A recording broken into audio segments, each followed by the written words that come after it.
ભગવાન, આનું મારે શું કરવું?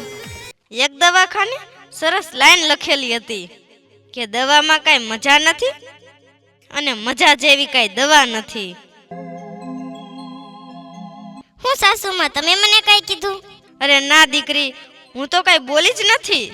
સાચું બોલો, કાંઈક તો તમે બોલ્યા જ હશો. અરે ના રે ના બટા, મેં તો તમને કાંઈ કીધું જ નથી. પણ એ દીકરી, તમે કામ કરતા તો વધારે મોબાઈલમાં ધ્યાન દો છો. તો શું, મોબાઈલમાં કંઈક સારું આવતું લાગે છે. હાલે, આમાં તો બધું મસ્ત જ આવે છે.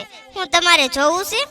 અરે ના રે ના મારો બાપ, મારે કાંઈ જોવું નથી. પણ દીકરી, તમને આ મોબાઈલમાં ક્યાંય કંટાળો નથી આવતો? સાસુમાં, કંટાળો તો આવે જ છે, પણ તોય મુકાય એમ નથી. કેમ મુકાય એમ નથી? એટલે હું કાંઈ સમજી નહીં. એમાં એવું છે સાસુમાં, અત્યારે નવરાય તો આપણે કાંઈ હોય નહીં, એટલે બધાય હગાવાલાના ઘરે તો કાંઈ જવાતું નથી. એના કરતાં તો આ ફોનમાં બધા યારે ઘડીક વાર વાતો કરી લેવી. ઘડીક વાતો કરી લેવી એટલે આપણને એમ થાય કે બધાયને મળી લીધું. અરે દીકરી, જો વાત કરવી જ હોય ને તો ઘડીક વાર તમારા બા બાપુજી હારે કરાય, તમારા ભાઈ ભાભીઓ હારે વાતો કરાય, કાકા કાકી હારે વાતો કરાય. બાકી ગમે ત્યાં નો મંડી પડાય. તે સાસુમાં, ગમે ત્યાં થોડા કાંઈ મંડી પડતા હોય, આપણા હોય એની હારે તો આપણે વાતો કરતા હોય ને. અરે દીકરી, મંજિલે કાંઈ વિહામાં નથી હોતા. હારે આવનારા માણસો બધાય હમસફર નથી હોતા. મળશે ઘણાય માણસો આ ટૂંકી જિંદગીમાં, પણ તમને ગમતા બધાય તમારા નથી હોતા. માટે દીકરી, ફોન ઓછો વાપરો ને તો વધારે સારું. બોલો, કેવી વાત કરે છે? જો આપણી આગળ ફોન છે તો આપણે વાપરવી છે, અને જો આપણી આગળ ફોન ન હોત તો આપણે શું વાપરવાના? અરે દીકરી, જે મળ્યું છે ને એ માણવાની પણ મજા છે, અને જે નથી મળ્યું ને એ ચાહવાની પણ મજા છે.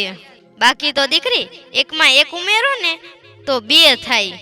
આવું માસ્તર શીખડાવી ગયા છે. પણ જો દીકરી, બેમાંથી એક બાદ કરી દો ને તો એકલા થઈ જાવી. આવું જિંદગી શીખડાવી ગઈ છે દીકરી. અને આ દીકરી, અત્યારે આ કળિયુગની દુનિયામાં રમતા રમતા જ માણસો ગમી જાય છે, અને ગમતા માણસો જ આજે રમત રમી જાય છે. સાસુમાં, તમે તો એવી વાત કરો છો કે કેમ જાણે મને કાંઈ ખબર જ ન પડતી હોય. કોણ આપણું છે અને કોણ આપણું નથી એટલી તો મને ખબર જ છે હો. આ તો 2 મિનિટ નવરા હોય ને એટલે મોબાઈલમાં મથવી છે, એ તમને નથી ગમતું? અરે ના દીકરી, એવી વાત નથી. પણ દીકરી, જિંદગી સાદગીથી જીવો, હવને પ્રેમ કરો, હવનો ખ્યાલ રાખવો, અને એકબીજા હારે જોડાયેલા રહેવું ને એ જ સાચું જીવન છે. બાકી તો દીકરી, જમાવટ જિંદગીમાં વવી જ જોઈએ, બાકી બનાવટ તો આખી દુનિયામાં છે જ.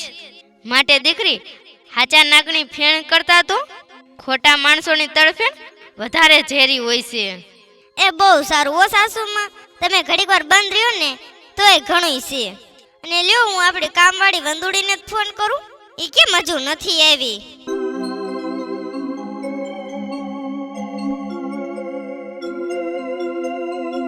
બોલો ને એતલબેન. હવે બોલવા વાળીની થામા, આ તારો બાપ બપોર થયો, તું ક્યાં આટા મારેસ? અને તું આવવાની છો ક્યારે? આ બધાય કામ મારે કરવાના છે?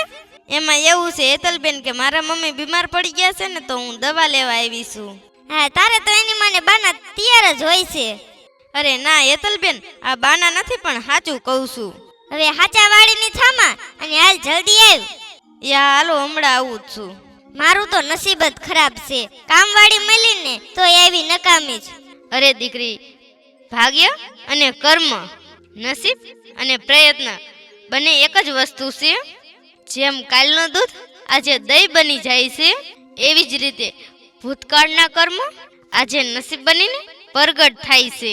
જોવો તો કેવી વાત કરે છે, અમે એવા કઈ ખરાબ કર્મ નથી કર્યા. તમને તો એની માને કાયમ માં રોજ વાગ દેખાય છે. જોવો તો હજી આપણા ઘરે કેવું વેર વિખેર પડ્યું છે. કોક આપણા ઘરે આવી ચડ્યું હોય તો આપણે કેવી વાતો કરે. એક તો મારી પાસે સમય હોય નહીં, અને એમાંય તે પાછા એકવાર વંદુડી અને એકવાર તમે.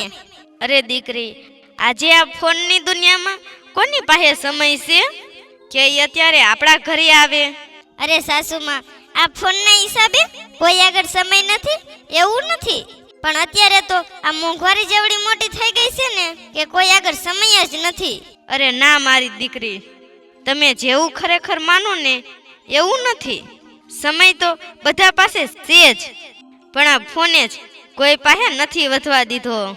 બાકી તો દીકરી, જીવનમાં જો સફળ થવું જ હોય ને તો આ 5 વાક્યોને કચરાના ડબ્બામાં ફેંકી દીજો. કયા 5 વાક્ય? જો દીકરી, પેલું, લોકો શું કીશે. બીજું, આ મારાથી નહીં થાય. ત્રીજું, મારો મૂડ સારો નથી. ચોથું, મારું નસીબ જ ખરાબ છે. અને પાંચમું, મારી પાસે સમય જ નથી. બાકી તો દીકરી, સમય પહેલા પણ હતો અને આજે પણ છે જ. બાકી તો દીકરી, ફોનમાંથી નવરા થાવી તો બીજું કંઈક ઉકલે ને. પણ સાસુમાં, તમે કયો ઈ વાત બરોબર છે, પણ અત્યારે કઈ મોબાઈલ વગર થોડું હાલે. મોબાઈલ હોય તો કેવું ફટોફટ કામ થઈ જાય.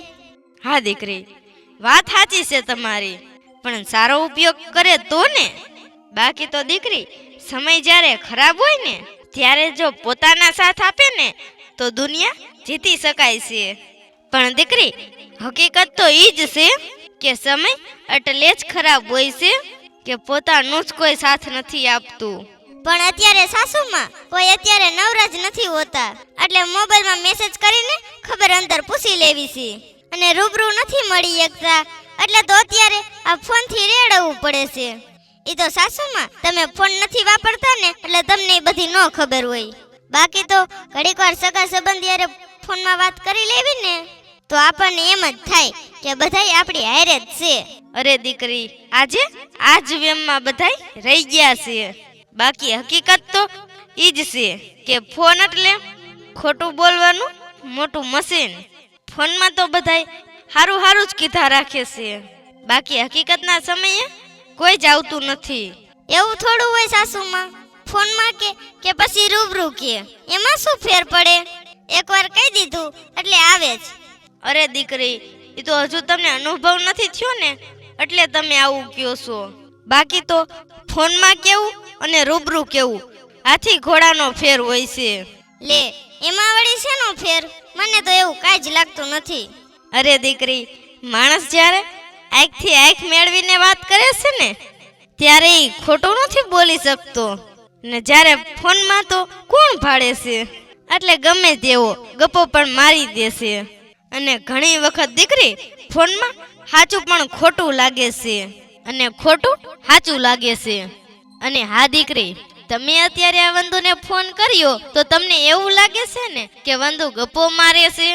હા સાસુમાં, ગપ્પા મારે છે એવું લાગ્યું નહીં, પણ ખરેખર ગપ્પા જ મારે છે. અને પાછો ગપ્પો પણ કેવો માર્યો કે હું મારા મમ્મીની દવા લેવા ગઈ છું. અરે દીકરી, હું તમને ઈ જ કહેવા માંગુ છું કે ખરેખર વંદુએ કોઈ જ ગપ્પો નથી માર્યો. એ ખરેખર એના મમ્મીની દવા લેવા જ ગઈ છે. તો તમને કેવી રીતે ખબર પડી કે દવા લેવા જ ગઈ છે? અરે દીકરી, હું હજી એના મમ્મીની ખબર કાઢીને જ આવું છું, અને તમને હજુ ભરોસો ન હોય તો તમે જાતે જઈને જોઈ લ્યો. ના સાસુમાં, એમ તો મને તમારી માથે ભરોસો છે કે કદાચ વંદુ ખોટું બોલી શકે, પણ મારા સાસુમાં ખોટું ન બોલે. માટે સાસુમાં, મને માફ કરી દ્યો. આજે મને બધું સમજાઈ ગયું કે આ ફોન કેટલો ઉપયોગી છે અને કેટલો બિનઉપયોગી છે. ખમ્મા મારી દીકરી, ખમ્મા. ભગવાન તમને આ મોબાઈલથી દૂર રાખે ને એવા એક સાસુમાના આશીર્વાદ.